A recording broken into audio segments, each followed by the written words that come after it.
You're listening to The Money Hour with your host, Tina Mitchell. Sponsored by Absolute Mortgage, a division of Pinnacle Capital Mortgage Corporation. Now, in the studio, local mortgage and finance expert, Tina Mitchell.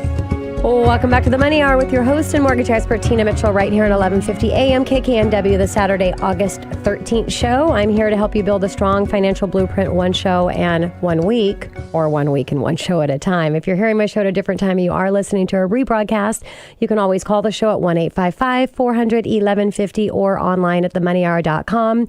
In studio right now, regular contributor of my show, Patrick Hayes with Superior Slabjacking, and we're going to be talking about trip hazards. So welcome back, Patrick. Well, thank you, Tina. It's great to be here. And can I tell you, I just picked up a copy of your new book. I'm excited to start reading that. Patrick, that is so sweet that you gave a shout out for my book. Thank you so much. Oh my gosh. Good for you. Congratulations. Thank you. Thank you very much, Patrick. And a little bit about Patrick again with Superior Slabjacking. Patrick is VP. He's senior officer of Building Industry of Washington. Served as director for the State Association for 8 years and currently on the board of directors of the Master Builders Association, King County and Snohomish County. Again, Patrick, really exciting to have you back in studio and to talk about safety and ways to maybe more expensive way to make your sidewalks and your driveway safe. So can you explain to my listeners, Patrick, what slabjacking is for those of my listeners that don't know? Sure. Slabjacking is a way of raising sunken concrete. It's very relatively inexpensive in comparison to removal and replacement. Usually is able to be completed in 1 day. That's pretty amazing. That's pretty amazing. You can walk on it within 15, 20 minutes of when we're done lifting whatever it is that we're lifting. That's pretty much what slabjacking is. Wonderful. And I'd also like you to share, Patrick, the level of expertise with your team. Sure. We have between us now about 60 years of experience with raising sunken concrete. We have by far the most experienced field technician with almost probably about 20 years of experience now just on his own. Yeah, and he is a perfectionist. If you're ever going to have anybody work on your house, he's the type of person that you want working on your house. Yeah, and anybody that's working on your house, you definitely want them to be the best of the best, that's for sure. You sure do. Yeah, so let's talk a little bit, Patrick, about the types of concrete issues that can be repaired by slabjacking. Oh, great question. So you may have seen some front porches that have settled, swimming pool decks, back patios, garage floors, basement floors, sidewalks, walkways. We have done commercial warehouses. We have done a lot of work for King County for the libraries, for the walkways there that they have there. So anytime that you have any concrete that's settled, we more than likely can lift that for you. Got it. So if you have those roots that were planted from the trees that probably shouldn't have been planted there in the driveway and you see something going up, that would be a good thing as well, yes? Well, roots is an interesting situation. So that I bring up something that's not the best situation. No, this is great. I'm really glad that you brought that up because with trees and tree roots, you really have three choices. Okay. You can ignore the situation, which is not the best thing. No, because it keeps getting worse as those roots grow underground. Yes. You can kill the tree and remove the roots entirely, which is not always the best option. But sometimes, depending on the type of tree, if you get an arborist, you can cut the roots that go underneath the walkway. Okay. And then you can go to your local hardware store and get the stuff that makes roots decompose quickly. Put that on them, and within about a year, the roots will have completely decomposed and the walkway will settle right back down. Really? Interesting. Yeah. So on that note, if I have a listener that's wondering, because I thought it'd be a perfect thing for slabjacking, that's wondering what they have and the potential issue and whether it's the right fit, do you guys go out to the home and do consultations? We do.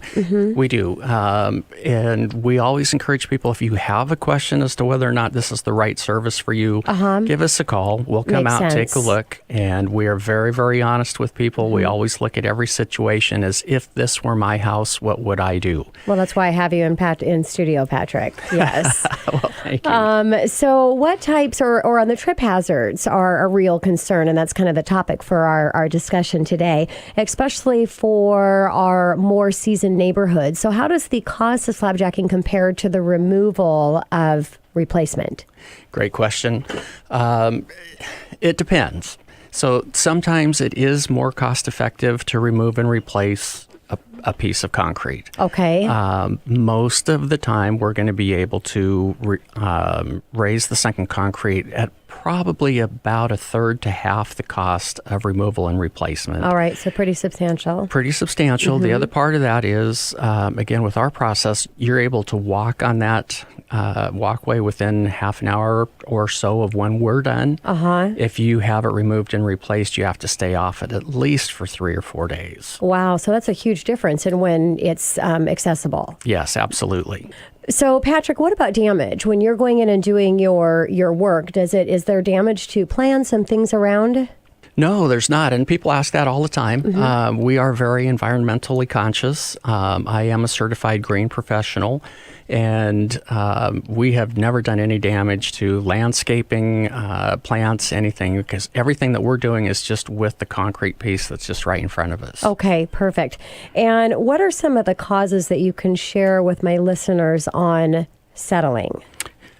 Well, the most common reason why concrete settles is because of improper compaction. Okay. But usually settling is going to happen on new construction within the first 3 years of the home being built. Okay. Yes. After that, there's a lot of different reasons why concrete will settle. One is water erosion. So if your downspouts are not properly connected, you are probably going to be creating a problem for yourself. You can go and get pieces to connect to your downspouts for about $5 at your local hardware store. Okay. Much more reasonable than paying $1,000 for repair. Rodents are a real issue, whether it's rats, rabbits, snakes, they can cause issues. The other thing is if the home was built on top of a creek bed, that's always going to be an issue.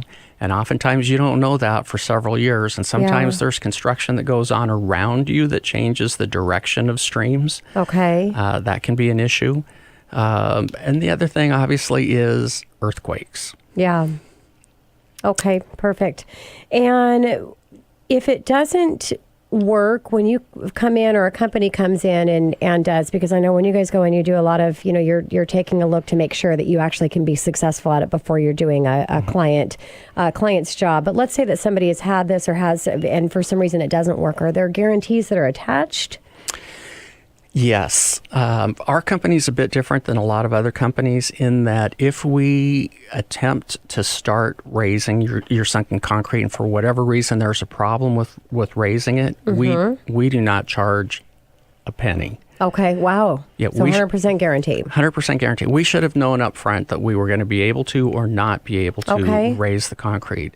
Also, unlike other companies, we guarantee our work against settling, against everything except for acts of God. Okay, for as long as you own the property. Yeah. So if it does resettle 3, 5, 10 years later, we'll come back out and redo it for free. Wow, that's quite the guarantee. So Patrick, with my client listeners listening, what is the best way to connect with your company?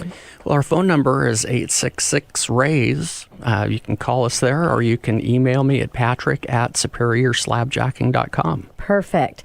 So, Pat, can you talk about your company interacts with Master Builder Association and your involvement with them, because you are heavily involved with Master Builders, which is just a great organization.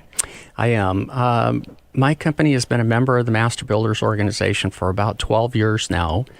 And I believe so strongly in the association and have recruited so many qualified construction people to the Master Builders that they actually hired me to be their membership manager to continue to recruit members for the Master Builders Association. Wonderful.